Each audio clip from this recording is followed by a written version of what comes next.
এক নম্বর হলো মান আমানা বিল্লাহ, যারা ইমানদার তারা আল্লাহর ঘর মসজিদ আবাদ করবে। এজন্য এই দুনিয়াতে আল্লাহ রাসূল সাল্লাল্লাহু আলাইহি ওয়াসাল্লাম বলে গিয়েছেন, এ আমার উম্মতেরা, যারা দৈনিক 5 বার মসজিদের ভেতরে যায়, 5 ওয়াক্ত নামাজ আদায় করে, এদেরকে তোমরা ইমানদার বলে সাক্ষ্য দিয়া দিও। কোন সুবহানাল্লাহ। 5 ওয়াক্ত নামাজ যারা আদায় করে, মসজিদে আনাগোনা করে, এদেরকে তোমরা ইমানদার বলে সাক্ষ্য দিয়া দিও। আল্লাহর নবী 2500 বছর পূর্বে এই কথাটা বলে গিয়েছেন রে বাবা। এই জন্য মক্কার জমিনে এখনো ওই সিস্টেম চালু আছে, মদিনার জমিনে ওই সিস্টেম চালু আছে। আজান যখন হয়ে যায়, সমস্ত দোকানপাট বন্ধ হয়ে যায়, মালিক কর্মচারী সবাই মিলে, গরিব ধনী গরিব, জান্নেওয়ালা ও জান্নেওয়ালা সবাই মিলিয়ে আল্লাহর ঘরে চলে যায়। জোরে বলেন ঠিক কিনা? আর আমাদের এলাকার ভিতরে আজান হয়ে গেলে মানুষ মসজিদের ভিতরে যায় না, বরং আজান হয়ে গেলে কাজের ঝামেলা আরো বেশি বাইরা যায়, তখন এই মানুষটা আর মসজিদের ভিতরে যাইতে পারে না। এই জন্য ভাইরা আমার, বন্ধুরা আমার, আল্লাহর রসুল বলেন তাদেরকে ইমানদার বলে সাক্ষ্য দিয়া দিও, যারা আল্লাহর ঘর মসজিদে আজান হয়ে গেলে আল্লাহর ঘর মসজিদে নামাজ পড়ার জন্য চলে যায়। এ বন্ধু, আমাদের মুসলমানের ভিতরে অনেক মানুষ আছি আমরা, যারা হাজার হাজার ওয়াক্তের নামাজ কাজা করি, এরপরে অন্তরের মধ্যে দরদ লাগে না, কষ্ট লাগে না, হাইরে আমি কি করলাম, আমার মাধ্যমে নামাজ ছুটে গেল। কিন্তু লক্ষ্য করে দেখেন, আল্লাহর নবী হযরত মুহাম্মদুর রাসূলুল্লাহ সাল্লাল্লাহু আলাইহি ওয়াসাল্লাম জিহাদের ময়দান থেকে ফিরে আসতেছেন। পথের মধ্যে যখন রাত্র হয়ে গেল, রাত্র হয়ে যাওয়ার পর, রাত্র হয়ে যাবে আর কেউ অনুমান করলেন, এখনো রাত্র হয় নাই। এমন সময় আল্লাহর নবী বলেন, এ আমার সাহাবীরা, এখানে তাবু খাড়া করো, এখানেই আমরা রাত্রি যাপন করব, আর যাওয়া যাবে না। পাহাড় বাইয়া বাইয়া যাইতে হয়, পাহাড়ের নিচে নামতে হয়, আঁকা বাঁকা রাস্তা, হিংস্র প্রাণী থাকতে পারে, কাজেই আর আমরা সামনে এগোবো না, আমরা এখানেই আজকে রাত্রি যাপন করব। বিলাল, তুমি কই গো? তাড়াতাড়ি আজান দাও, আসরের নামাজ আদায় করে নিব। জোরে কোন সুবহানাল্লাহ। হযরত বিলাল রাদিয়াল্লাহু তাআলা তখন আজান দিলেন। আজান দেওয়ার পরে আল্লাহর নবীর ইমামতির মাধ্যমে নামাজ শুরু হয়ে গেল। আল্লাহর নবীর ইমামতির মাধ্যমে যখন নামাজ শুরু হয়ে যায়, নামাজ যখন শেষ হয়ে গেল, আল্লাহর নবী তখন সামনে দিয়া লক্ষ্য করে দেখে হযরত আলী রাদিয়াল্লাহু তাআলা সামনে দিয়া যাচ্ছেন।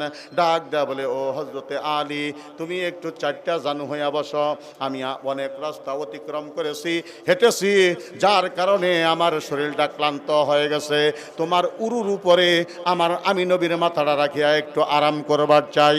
এই কথা বলার সঙ্গে সঙ্গে হযরত আলী রাদিয়াল্লাহু তাআলা 4টা জানু হইয়া বসে গেলেন।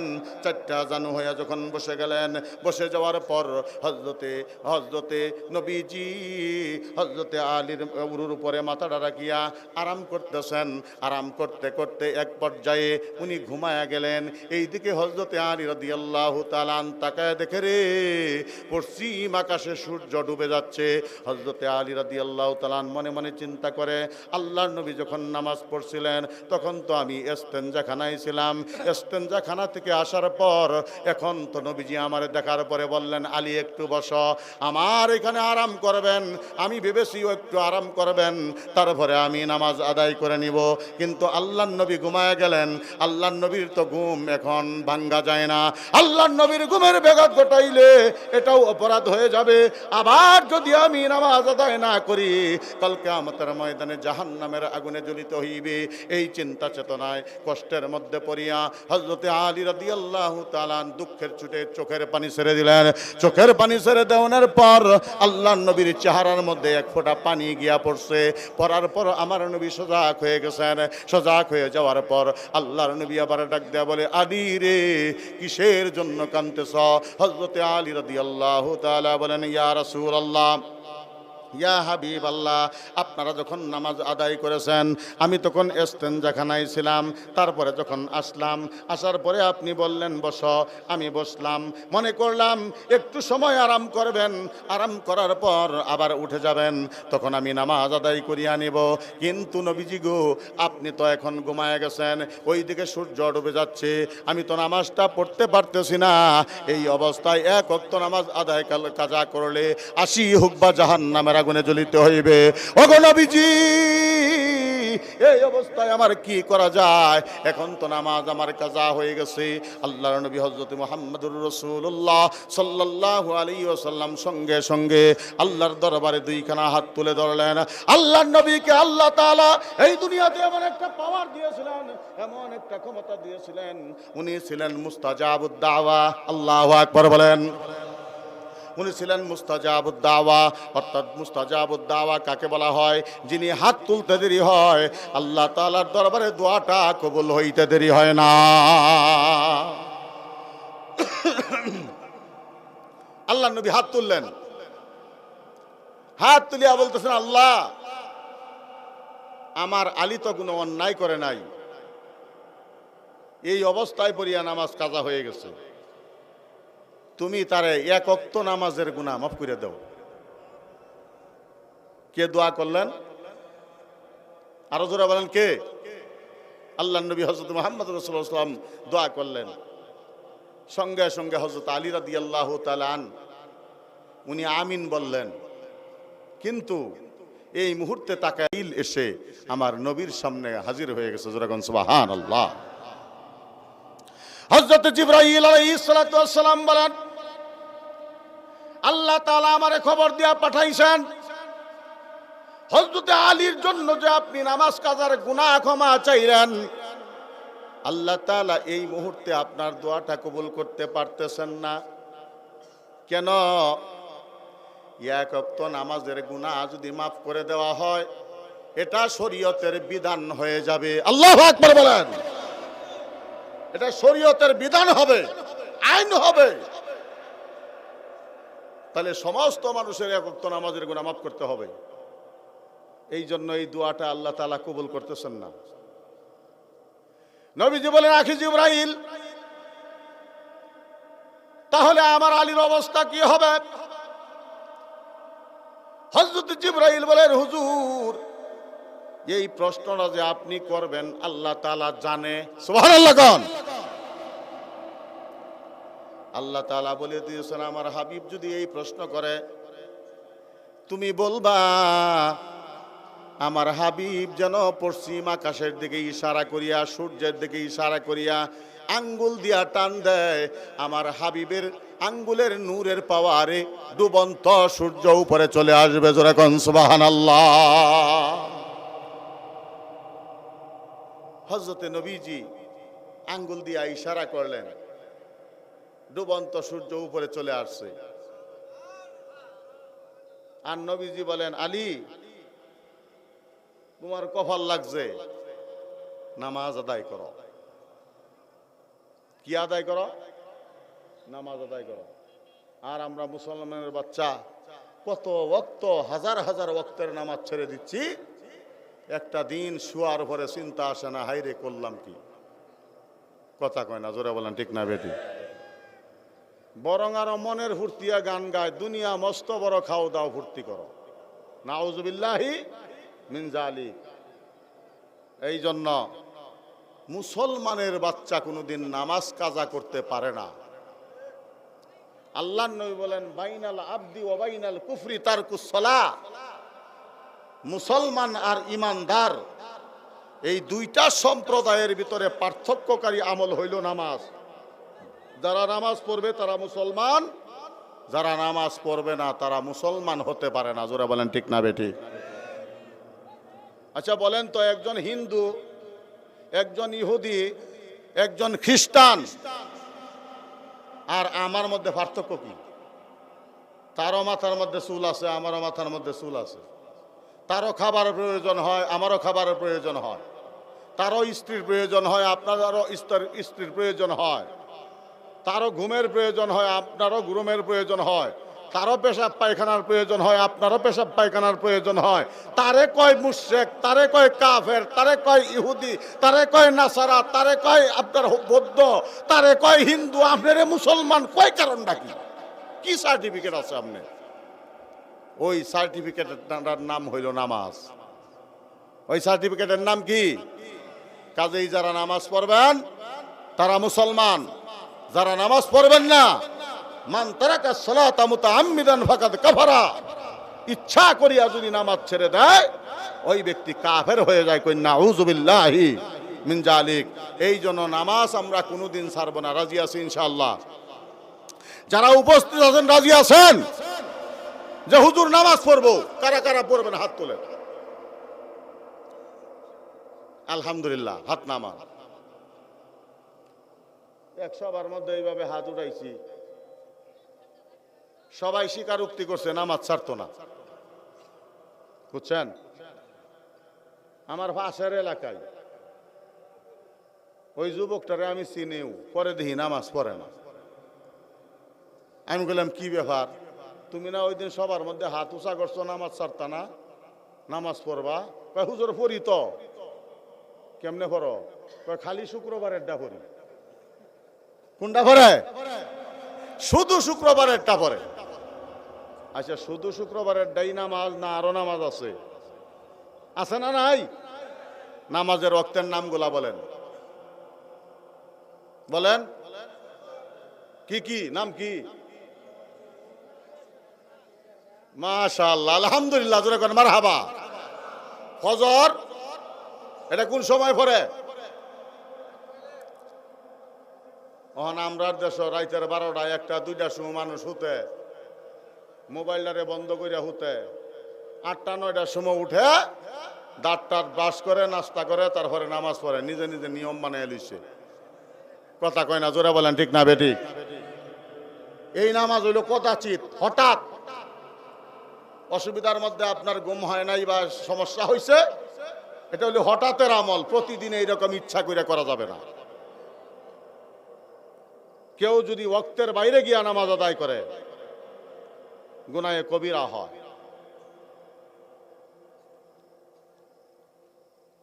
আমার শাশুড়ির কাছে এক মহিলায় জিজ্ঞাসা করছে, রমজান মাস জহুরের টাইমে গিয়া কয় যে চাচি আম্মা তারাবির নামাজ পড়বার চাই, আপনি কি কোন? কোন নামাজ পড়বো? কোন সময়? জহুরের সময়। কিরম জাননেওয়ালা বেড়িটা এলা দেখবেন। আর এক আত্মীয় বাড়ি গেছি আমি, ছুডু আমার ঘনিষ্ঠ আত্মীয়, তো মহিলা আসরের নামাজ খার হয়েছে, কামলি সেরে গেহারে কয় মোল্লা নিজে নামাজ খার হয়ে বললো, চাউল বেন কই থইছে বাদ চড়াই দিতাম। ওই সময় নামাজত না আড্ডা দেখায় হইয়ে আমার বাস্তব দেহা। মিথ্যা কথা করি তো কবিরা নইব। এইবার দেখায় কয় হই মানে মুগদা কয় না আড্ডা দেখায়। করে না করে না, বাদ চড়াইয়া থুয়া পরে হিবার গেছে চরকায় দেয়া, কই পেঁয়াজ মরিচ বেন কুন্ন, ওই সময় উগার তলে দেখায় দেয় আর এক আড্ডা। এই নামাজ পড়ছে না? পড়ছে না?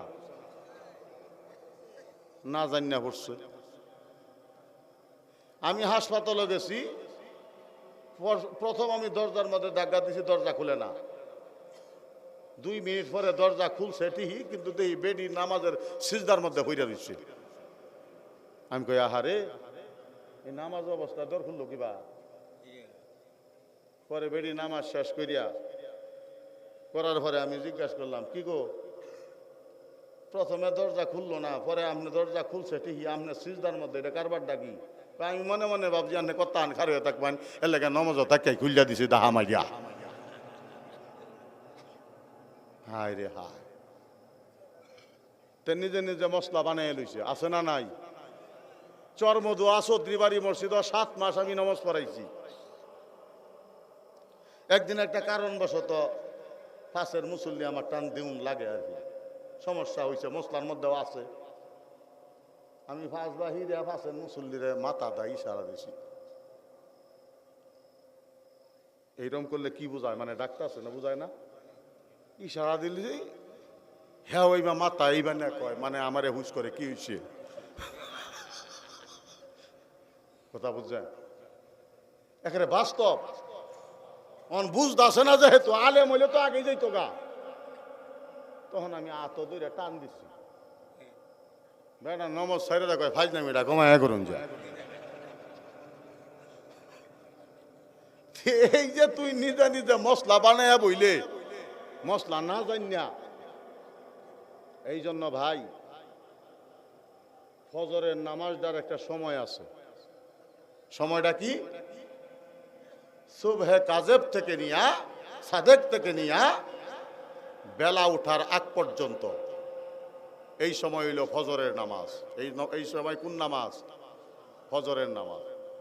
বেলা যখন হেলে যাবে, ঠিক দুপুর থেকে একটু সামনে চলে যাবে, আপনার ছায়াটা যখন আপনাকে অতিক্রম করবে, ওখান থেকে নিয়া আসরের রক্ত হওয়া পর্যন্ত হলো আসরের নামাজ। সুবহানাল্লাহ কর।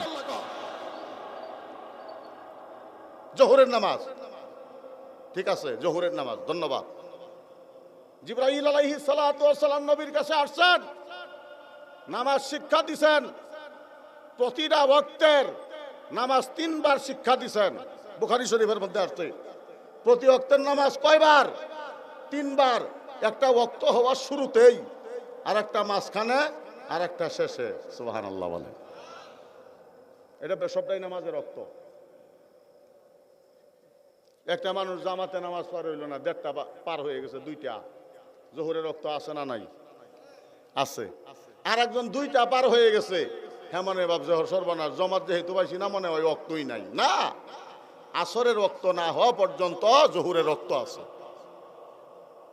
তারপরে যখন জোহরের ওয়াক্ত চলে যাবে, আসরের ওয়াক্ত শুরু হবে বেলা ডোবার আগ পর্যন্ত। সুবহানাল্লাহ বলেন। এই সবগুলি নামাজ মুরাক্কাব, মানে মিলিত।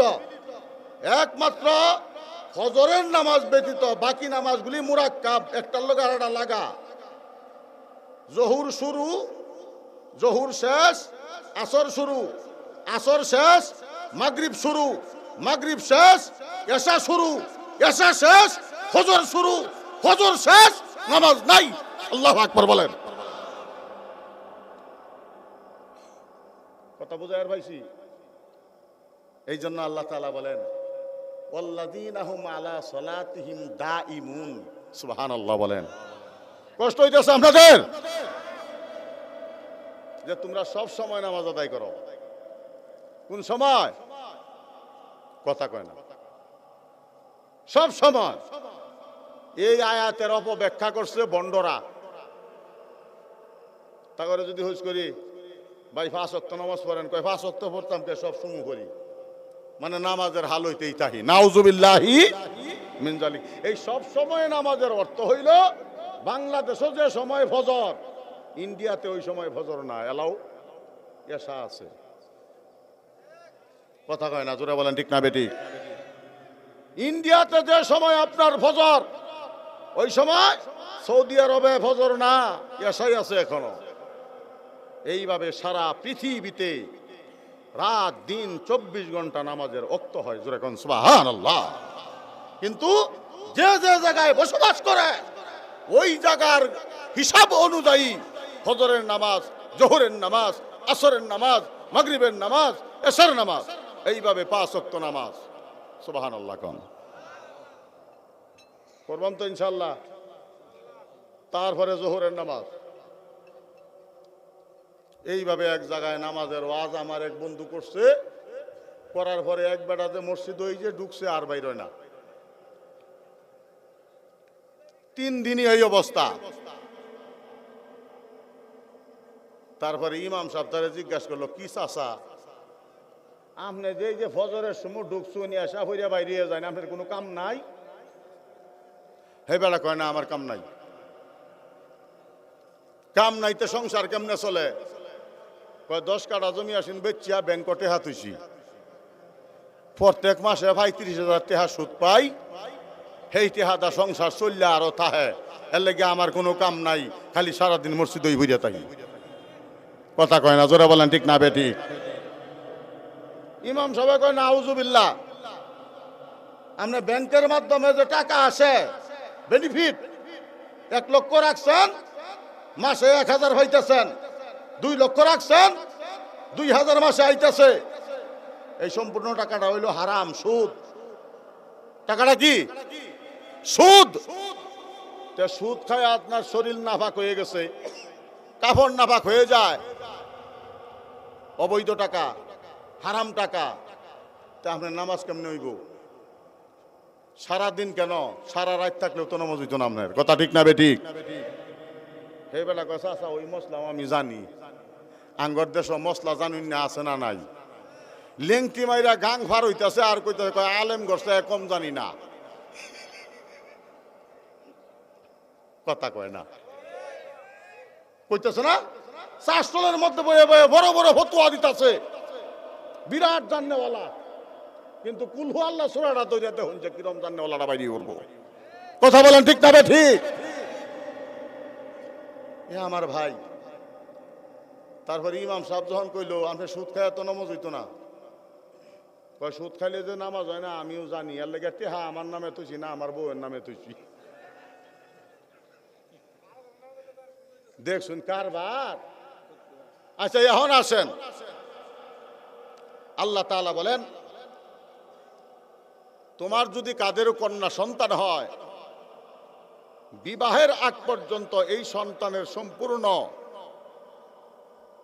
শিক্ষা, বাসস্থান, চিকিৎসা, খাদ্য, বস্ত্র এটা তোমার কাছে পাও না, মেয়ে সন্তান বাপের কাছে পাও না, বিবাহের আগ পর্যন্ত। বিবাহ হয়ে গেলে তার স্বামী, স্বামী না থাকলে যোগ্য সন্তান, সন্তান না থাকলে বড় ভাই এই মেয়ের লালন পালন করবে। বাপও নাই, যোগ্য সন্তানও নাই, স্বামীও নাই, বড় ভাইও নাই, বাংলাদেশ সরকার তার ভরণ পোষণ দিবে, কথা বলেন ঠিক না বেঠিক? এই জন্য বিধবার কার্ড আছে না নাই বাংলাদেশও চালু, বিধবা ভাতা আছে না নাই? আছে, সরকার মহোদয় এই আইন করছে বিধবা করে দেওয়ার জন্য, মেম্বরে ৩,০০০ টাকা ছাড়া কার্ড দেয় না, কথা কয় না, জোরে বলেন ঠিক না বেঠিক?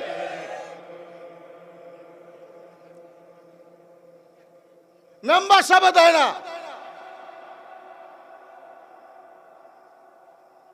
এ আমার ভাই দুঃখে কুলজাটা ফাইতে যায়, সরকার যে পরিমাণ একটা ইউনিয়নে বরাদ্দ দেয়, আমরা নকলা থানার কথা কইতাম না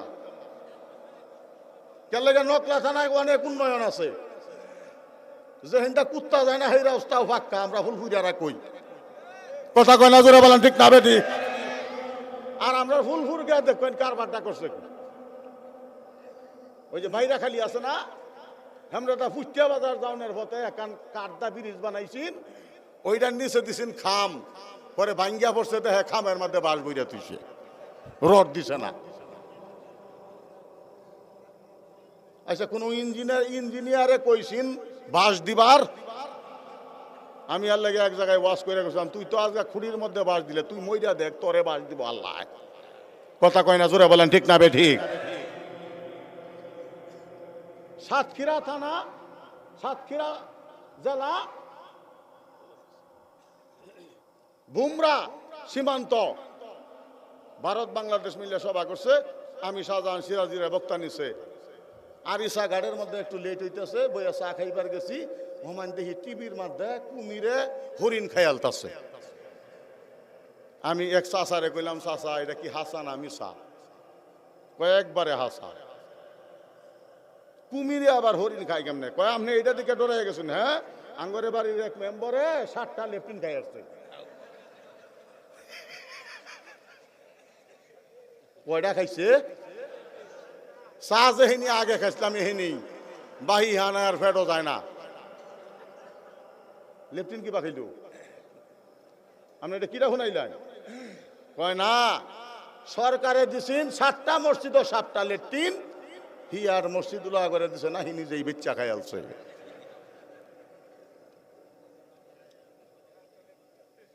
তাহলে আমার ভাইয়ারা, মুফতি আমিন সাহেব রহমাতুল্লাহি আলাইহি 4 দলীয় ঐক্য জোট যখন ক্ষমতায় ছিল, উনি জামালপুরে এক মাহফিলে আসছিলেন, জামালপুর মাহফিলে উনি বলছেন বাংলাদেশ সরকার যে পরিমাণ থানা লেভেল, ইউনিয়ন লেভেল, উপজেলা লেভেলে বরাদ্দ দেয়, যারা তার দায়িত্বে থাকে তারা যদি সলিড ভাবে কাজ করে, পরবর্তী এমপি আয়া কাজ করার জায়গা আর খুঁজা পাইত না। এই কথা বলেন ঠিক না বেঠি? আমার ওয়ার্ডের মধ্যে ডিমের ব্যবসা করছে, এক বেলা খাইলে আরেক বেলা খায়ার হয়েছে না, এই বেটা এক টার্ম খালি মেম্বার হয়েছিল। ওহন তার বাড়ি বিল্ডিং, পরের বার নির্বাচন করছে না, কারণ জানে তো যে ঠেলার বিধবা ভাতা, বয়স্ক ভাতা যেইবা আমি খাইছি আমারে আর ভোট দিত না, না ভাই তৌবা করে লয়ে বই দিচ্ছে। ওহন বেটা বড় লোক, তাহলে সরকার দেয় না দেয় না? কথা বলেন, সরকার দেয় না দেয় না? কিন্তু আমরা যাদের মাধ্যমে সরকারের থেকে পাইয়াম হেরা বেজাল করে। এই জন্য আমার বাবাজিরা, আমার বন্ধুরা গো, মসজিদের ভিতরে আপনাকে সব সময় বসে থাকতে হবে না। আল্লাহ তাআলা বলেন আমার ঘর মসজিদ আবাদ করবে কারা? যাদের ঈমান আছে।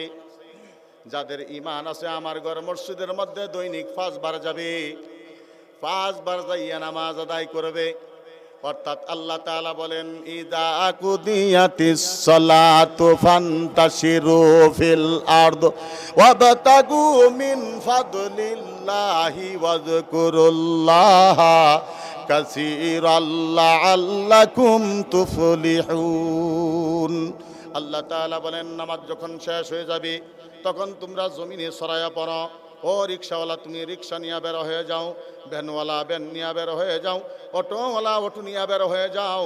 ও কৃষক বাবাজি তুমি কৃষি কাজের মধ্যে বের হয়ে যাও। এইভাবে যার যা হালাল কাজ আছে হালাল কাজের মধ্যে গিয়া কাজ করতে শুরু করো।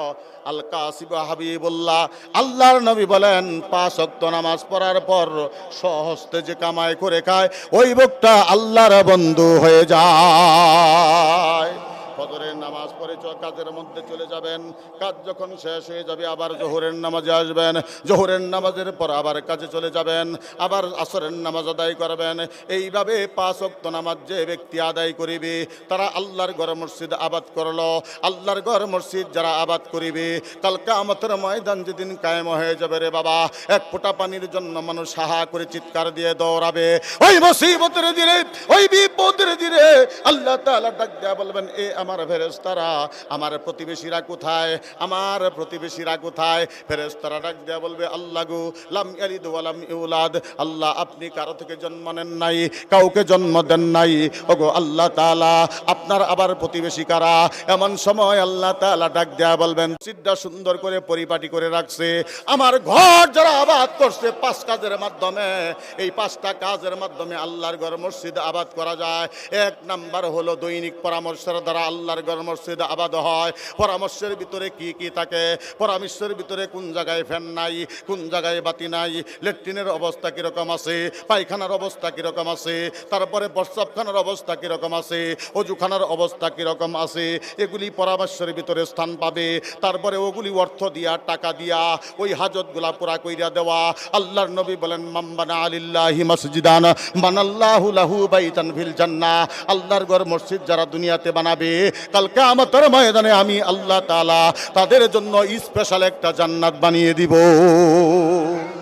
আমার ভাইয়ারা, আমার বন্ধুগণ, এইভাবেই আপনাকে আমাকে আল্লাহর ঘর মসজিদ আবাদ করতে হবে পরামর্শের দ্বারা, 2 নম্বর দাওয়াতের দ্বারা, 3 নম্বর তালিমের দ্বারা, 4 নম্বর আল্লাহু আকবার গাস্তের দ্বারা, 5 নম্বর মাসে মাসে 3 দিন বের হয়ে যাওয়ার দ্বারা তাবলীগের লাইনে।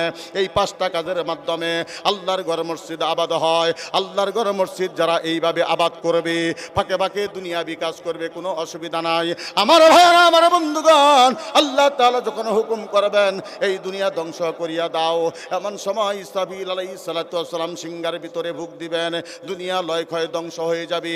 ধ্বংস হয়ে যাওয়ার পর এই মসজিদগুলা ধ্বংস হবে না, এরা দাঁড়িয়ে থাকবে। আল্লাহ তাআলা ডাক দেয়া বলেন তোমরা কারা গো? এমন সময় তারা বলবে আল্লাহ, ওগো আল্লাহ, সবার আগে তুমি যে ঘরটা বানাইছিলা ইন্না আউওয়ালা বাইত উদিয়া লিন্নাস লাল্লাযী বিবাক্কাতা মুবারাকা ওয়া হুদাল লিল আলামিন, সবার আগে তুমি যে ঘরগুলা বানাইছিলা ওই ঘর হলো তোমার ঘর কাবা। ওই কাবার অংশ বিশেষ আমরা হলাম মসজিদ গো আল্লাহ, তোমরা ধ্বংস হইল না, কারণটা কি? এমন সময় মসজিদ গুলাকে জবাবে বলবে, ওগো আল্লাহ আমরা ধ্বংস হই না এই জন্য তুমি তো বলেছ যারা তোমার ঘর মসজিদ আবাদ করবে এদেরকে জান্নাত দিবা, এরা জান্নাত তোমার কাছে পাইল কিনা? এইটা শোনার পরে আমরা ধ্বংস হবার চাই। এমন সময় আল্লাহ তাআলা ডাক দিয়া বলবেন, হে মসজিদ তোমরা ধ্বংস হয়ে যাও, তোমরা ফিনিশ হয়ে যাও, তোমরাও শেষ হয়ে যাও। যারা আমি আল্লাহর ঘর মসজিদ আবাদ করলো, বানাইলো, যারা নামাজ পড়লো, আমি আল্লাহ তাআলা তাদেরকে জান্নাতের সুসংবাদ দিয়া দিলাম। আসসালাতু মিফতাহুল জান্নাহ, যারা নামাজ আদায় করবে এরা দুনিয়ায় থাকার পরে জান্নাতের চাবি পকেটে নিবে। জোরে কন্না সুবহানাল্লাহ। এখানেই শেষ নয়, আল্লাহ তাআলা বলেন আল্লাযীনা হুম আলা সালাওয়াতিহিম ইউহাফিজুন উলাইকা হুমুল ওয়ারিসুন আল্লাযীনা ইয়ারিসুনাল ফিরদাউসা হুম ফিহা খালিদুন। আল্লাহ রাব্বুল আলামিন বলেন যারা 5 ওয়াক্ত নামাজকে হেফাজত করবে আমি আল্লাহ তাআলা তাদেরকে জান্নাতুল ফিরদাউসে পৌঁছিয়ে দিব। ওই জান্নাতে যাওয়ার দরকার আছে না নাই? জোরে বলেন আছে না নাই? আয় আল্লাহ, আমরা যারা দীর্ঘক্ষণ পর্যন্ত উলামায়ে কেরামের বয়ান এশার পর থেকে শুনতেছি, আর উলামায়ে কেরাম আছেন ওনারা বয়ান করবেন, আমরা শুনবো, কিন্তু আমার এই আলোচনার মধ্যে গো আল্লাহ আমরা নামাজের আলোচনা করেছি, যতটুকুন করেছি আমল করার তৌফিক দিও, আর জান্নাতের চাবিটা পকেটে দিও, বিনা হিসাবে জান্নাতুল ফিরদাউসে নবীদের সঙ্গে কবুল করো কোনা আমিন। এই ওয়াজ শোনার পরে খেতে খেতে মসজিদ আওয়াজ উঠছে, কথা কয় না। এই মসজিদের বয়ান হুজুর যে আমরা করতেছি চেয়ারম্যান সাহেব, মানুষে হুন না কয় মসজিদ বানানো তুমি বিরাট লাভ রে, লবানাই আল্লাহ কয় কে লাগিয়া কয় সেদিন যে গেছিলাম আমি কইছি ফ্যানটা সার, একবারে কইছে না ফ্যান সার যাইতো না, কয় ওর মাত বড়িটা বাইরে দিই, কথা কয় না। জোরে বলেন ঠিক না বেটি? ঝগড়া কইরা, ফাইজলামি কইরা, ঈর্ষা কইরা, হিংসা কইরা মসজিদ খেতে খেতে বানানি ধরছে। আল্লাহু আকবার। আমার ভাই, আল্লাহ রাসূল বলেন প্রয়োজন হইলে মসজিদ বানাও, প্রয়োজন না হইলে বানানির দরকার নাই। একটা মসজিদও যাইতে অনেক দূরে, এরপরে মসজিদটার মধ্যে 5 ওয়াক্ত যেমন যায় না, কষ্ট হয়, এই রকমভাবে লোকজন ধরে না। এরপরে আমরা এখন এই গ্রামের মধ্যে অনেকগুলা মানুষ হয়েছি, খালি জুমার দিন যাইতে পারি, বাকি সময় যাইতে পারি না। সমাজের মধ্যে পরামর্শ কইরা তারপরে যদি বানানো যায় মসজিদ বানাও, এই মসজিদ বানাইলে জান্নাতের সার্টিফিকেট পাইবা। হিংসা কইরা, ঝগড়া কইরা, ফাসাদ কইরা যদি মসজিদ বানাও, ওই মসজিদ হবে মসজিদে জারার। এখানে যারা নামাজ পড়বে এদের নামাজ তো হবেই না, বরং কিয়ামতের ময়দানে আল্লাহর আইন উল্লঙ্ঘন করার কারণে এরা কাল কিয়ামতের ময়দানে গ্রেফতার হয়ে যাবে। জোরে বলেন ঠিক না বেটি? এই জন্য প্রয়োজন না হইলে মসজিদ বানাবেন না, প্রয়োজন হইলে মসজিদ বানাবেন। তো যে জায়গার মধ্যে আমি মসজিদটা দেখলাম, এই জায়গাটার মধ্যে প্রয়োজন আছে না নাই? আছে। তা আপনারা ভালো একটা কাজ করছেন, আল্লাহর ঘর মসজিদ এখানে সুন্দর করে বানাইছেন, এবং দেখলাম দাওয়াত ও তবলিগের মেহনত চালু আছে। খাবারগুলা যে ফাঁক করছে সাসপেনের মধ্যে, এটি তবলিগের ফসল। মা তালারায়ও না কিছুই করে না, কের ফসল? তবলিগের ফসল। আমার ভাইয়েরা, আমার বন্ধুগণ, এই যে কামটা করছেন খুব সুন্দর কাম করছেন। দাওয়াত ও তবলিগের মেহনত চালু রাখলে মসজিদ আবাদ হয়, তাহলে মসজিদটা বড় প্রয়োজন, এইখানে বানাইছেন। কিন্তু বর্তমান সময় অনুযায়ী আমনের গড্ডা বেশি বালা না মসজিদটা বেশি বালা, একটু লক্ষ্য রাখবেন। আছে না নাই? অনেকের মানুষের ঘর আছে, ঘর টাইস করা, মসজিদের মধ্যে টাইস নাই। ঘরের মধ্যে এসি আছে, মসজিদের মধ্যে এসি নাই। আপনারা আল্লাহ তাআলা যেই রকম যোগ্যতা দিছে, ওই যোগ্যতা অনুসারে আপনার ঘরটা যেই রকম সুন্দর, তার চাইতে বেশি সুন্দর করে আল্লাহর ঘর বানাইবেন। কেউ কেউ এর ভাই খেজুর পাতার স্থানের মধ্যে নবীজি নামাজ আদায় করছে, ওখানে আমরা একটা টাইস করুন লাগে, কারণটা কি? এই বেড়া টাইস যে আমরা করছি, টাইসের জন্য নামাজ না, নামাজের জন্য টাইস। কথা বলেন ঠিক না বেটি? টাইসের জন্য নামাজ, টাইস আছে দেখে নামাজ পড়ি, টাইস না থাকলে পড়তাম না। বন্ধু, আমার নামাজ পড়ি, কাজে আমার ঘর টাইসওয়ালা, আমি উন্নত মানের মানুষ, টাকা পয়সার অভাব নাই, আল্লাহর ঘরের মধ্যে খরচ করব, কোনো অসুবিধা নাই। এই খরচটা নামাজের জন্য। জুড়ে বলেন ঠিক না বেটি? খরচের জন্য নামাজ না, নামাজের জন্য খরচ। কথা ঠিক না বেটি? আল্লাহু আকবার। এই জন্য মুহতারাম হাজিরিন, মসজিদে এখনো টিনের বেড়া। কের বেড়া? টিনের বেড়া। এই জন্য বাৎসরিক একটা সভা জমাইছে। এই সবার মাধ্যমে আপনাদের কাছে মসজিদের দুঃখ দুর্দশা এবং মসজিদের আয় ব্যয়, দুঃখ দুর্দশা, চাওয়া পাওয়া, এগুলি যেন একসাথে বলা যায়। টেহা না দেওয়ার হলেও যেন দোয়াটা নিউন যায়। কথা ঠিক না বেঠিক? যাতে দোয়াটা নেওয়া যায়। এই জন্য মুহতারাম হাজিরিন, এই যে মসজিদটার অবস্থা করুন, অনেক কিছু দরকার। তা আমরা ইনশাআল্লাহুল আজিজ কিছু কিছু সাহায্য সহযোগিতা করি। অনেকেই মনে করে মসজিদের হিসাব দেয় 10 লাখ টাকা খরচ লাগবো, হুন্না পাবলিক ধরায়া যায়। আল্লাহু আকবার, মসজিদ একদিনের জন্য না। আমি ভাইলাম না আমার ফুলাভানে বানাইবো, আমার ফুলাভান ভাইলো না আমার নাতিনরা বানাইবো। আমরা সাধ্য অনুযায়ী চেষ্টা করেই যেতে রাখবো। যেদিন বিল্ডিংয়ের টাকা হবে বিল্ডিং করব, যেদিন টাইসের টাকা হবে টাইস করবো। কথা ঠিক না বেটি? একসাথে করা এটা সম্ভব না, আস্তে ধীরে হবে ইনশাআল্লাহ।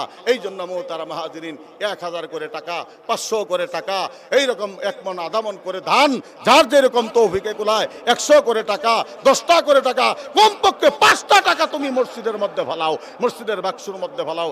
এটা আসলে মসজিদের বাক্সুর মধ্যে ফেলাইলা না, আল্লাহ তাআলার একটা বিশ্ব ব্যাংক আছে, ওই ব্যাংকের মধ্যে গিয়ে এই টাকাটা জমা হয়ে যায়। জোরে কোন সুবহানাল্লাহ। একেই বলা হয় সদকায়ে জারিয়া। এটাকে কি বলা হয় হাদিসের ভাষায়? সদকায়ে জারিয়া। মুহতারাম হাজিরিন, আল্লাহর একজন মাহবুব বান্দা, যার মা নাই, যার বাবা নাই, অন্ধকার কবরে পড়ে আছে। 1000, নাম কি? নবী হোসেন ভাই আমার 1000 টাকা